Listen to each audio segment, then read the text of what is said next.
Les corbeaux et les colombes, on ne les voit pas cohabiter, parce qu'ils n'ont aucune communion entre eux. Ils n'ont rien en commun. Le corbeau peut descendre sur une charogne et en manger, mais la colombe ira dans le champ de blé et mangera du grain. Je voudrais vous faire remarquer maintenant ce que le diable peut faire. La colombe ne peut pas se poser sur une charogne et en manger, mais le corbeau peut manger de la charogne et manger aussi du blé. C'est un hypocrite, vous voyez. La colombe ne peut pas faire ça, parce que sa nature est différente. Or, une personne peut imiter le christianisme, mais un chrétien ne peut pas imiter le péché. L'esprit qui est en lui ne le permettra pas de le faire. Il a la colombe. La raison pour laquelle elle ne peut pas manger ça, c'est que ça la tuerait. Elle n'a jamais de bile. Elle n'a pas de bile.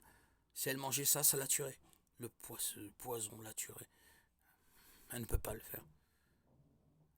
Mais le corbeau peut manger des deux. De la charogne et du blé. C'est ce que peut faire un imitateur. Mais un vrai, un authentique chrétien, ne peut pas être autre chose qu'un article pur de Dieu.